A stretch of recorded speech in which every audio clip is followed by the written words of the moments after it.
Jangan lupa subscribe di YouTube channel Metro TV News dan juga nyalakan notifikasinya.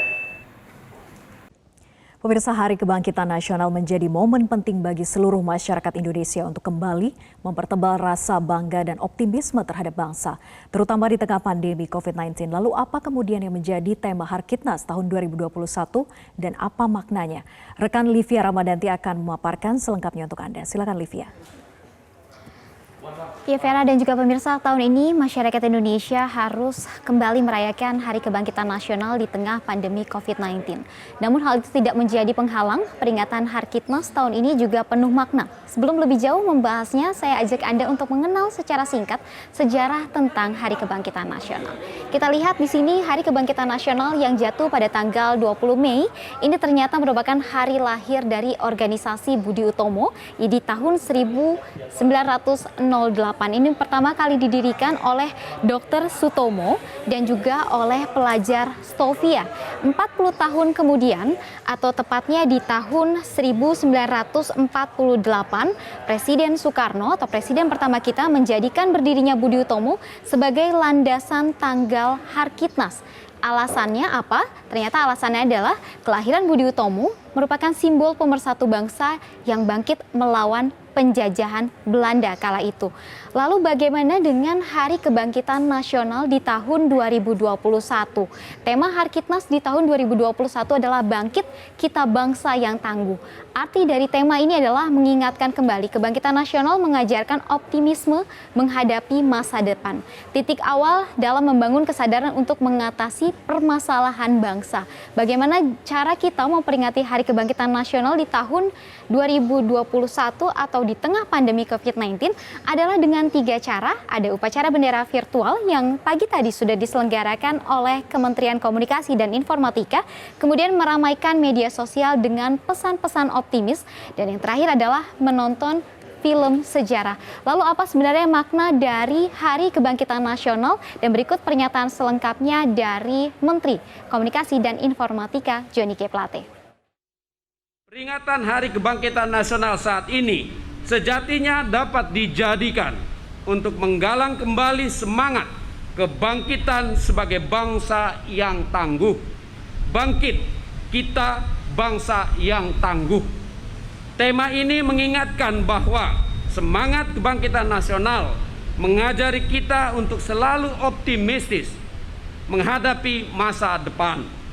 Kita hadapi semua tantangan dan persoalan bersama-sama sebagai pewaris ketangguhan bangsa ini.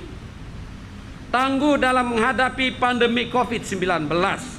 Pandemi yang sudah melanda secara global lebih dari setahun ini. Apa relevansinya Hari Kebangkitan Nasional di tengah pandemi COVID-19, khususnya dengan penanganan kesehatan?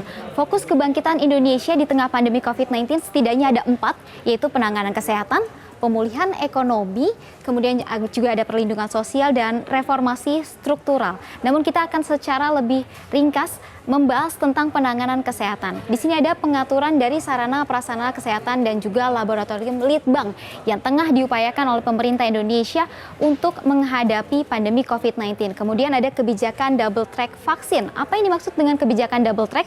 Di sini adalah kebijakan untuk mendatangkan vaksin dari luar negeri dan juga vaksin yang tengah diproses atau tengah dikembangkan di dalam negeri untuk nantinya dapat menjadi salah satu opsi agar pandemi COVID-19 ini bisa segera dihilangkan dari Indonesia khususnya dan juga dunia secara umum. Dan apa saja vaksin COVID-19 untuk Indonesia? Seperti kita ketahui bersama bahwa pemerintah Indonesia telah menetapkan bahwa ada sedikitnya 181,5 juta orang yang akan divaksin untuk mendapati kekebalan kelompok, atau Indonesia secara umum ini akan membutuhkan 426 juta vaksin. Berapa banyak yang sudah dipesan oleh Indonesia? Ternyata jumlahnya ada sekitar 329.504 vaksin dari 4 merek vaksin yang sudah ada yaitu Sinovac, Covovax atau Gavi, kemudian ada Novavax dan juga AstraZeneca. Bagaimana yang sudah tiba di Indonesia? Jumlahnya cukup banyak yang sudah tiba di Indonesia karena vaksin seperti diketahui bahwa ini menjadi rebutan 251 negara di seluruh dunia. Yang sudah tiba di Indonesia adalah 75,9 juta dengan urutan yaitu Sinovac yang sudah hadir atau yang sudah didatangkan dari Tiongkok adalah 68,5 juta, kemudian ada AstraZeneca 6,4 juta, ada Sinopharm 500.000, namun 500.000 ini untuk dipergunakan sebagai vaksin yang akan disuntikan oleh perusahaan-perusahaan dari vaksin gotong royong dan juga Sinopharm sumbangan dari Uni Emirat Arab. Lalu bagaimana dengan yang sudah diberikan ke masyarakat Indonesia atau yang sudah disuntikan? Datanya per tanggal 18 Mei 2021 ternyata sudah cukup banyak. Jika kita melihat target vaksinasi dari tenaga kesehatan atau 4 target yang utama yaitu tenaga kesehatan, ada petugas publik dan juga lansia. Ini sudah ada sekitar 1,4 juta dari tenaga kesehatan yang menjadi target. Ini sudah hampir melebihi dari target yaitu sudah 1,5 juta dari tenaga kesehatan yang sudah divaksin dosis pertama, kemudian dosis kedua juga sudah hampir mendekati angka targetnya yaitu sebesar 93,41%. Petugas publik memang masih cukup kecil, namun ini tidak menutup kemungkinan akan terkejar karena sudah sampai 55,63% atau 9,6 juta. Kemudian untuk yang mendapatkan dosis kedua adalah 5,9 juta. Bagaimana dengan lansia? Di lansia kita lihat angkanya adalah masih cukup kecil, 13,18 dengan perolehan 2,8 juta orang lansia yang sudah divaksin. Kemudian untuk vaksinasi dosis kedua adalah sebesar 1,9.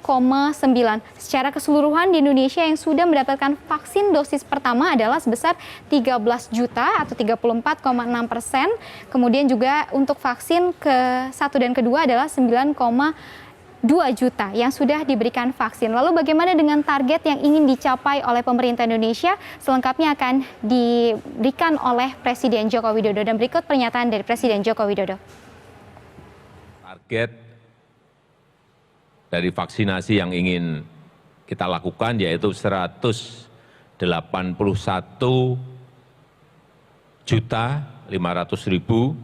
dari penduduk yang ingin kita vaksin, dan kita harapkan target itu bisa dipercepat dengan adanya vaksin gotong royong ini. Kita berharap nantinya di bulan Agustus atau maksimal di bulan September sudah mencapai jumlah kurang lebih 70 juta yang divaksin. Untuk mendapatkan target 70 juta orang yang divaksin sampai bulan September, tadi perkiraan Presiden Joko Widodo, maka Indonesia juga harus bisa berdiri sendiri atau memberikan vaksin dari kandidat yang diproduksi oleh dalam negeri. Seperti kita ketahui bersama bahwa ada 3 vaksin yang saat ini sudah dipergunakan Indonesia, yaitu vaksin Sinovac. Ini merupakan jalinan kerjasama dari perusahaan asal Tiongkok yaitu Sinovac Biotech. Ini sudah dikerjasamakan atau sudah mulai diproduksi juga oleh Bio Farma. Kemudian juga ada vaksin Nusantara. Di sini metodenya ini berbasis sel dendritrik, kemudian sudah statusnya memasuki uji klinis tahapan kedua. Lalu dengan vaksin merah putih, ini metodenya dikembangkan dari bibit corona yang ada di Indonesia. Kemudian untuk konsorsiumnya yang mengembangkan adalah mulai dari Eijkman, LIPI, ITB, UI, UGM, UNER, dan statusnya saat ini tengah uji praklinis pada hewan besar. Kita harapkan vaksin-vaksin yang diproduksi oleh Indonesia ini dapat juga kemudian menjadi opsi lain agar mempercepat vaksinasi khususnya di Indonesia agar kita segera mencapai kekebalan kelompok. Dan itu tadi pemaparan fact check kita pada siang hari ini. Kita harapkan dengan peringatan Hari Kebangkitan Nasional kita bisa bangkit kembali di tengah pandemi COVID-19 dan juga menciptakan Indonesia yang lebih baik lagi. Kita harus optimis. Vera, saya kembalikan ke Anda. Baik, terima kasih atas pemaparan Anda, Livia.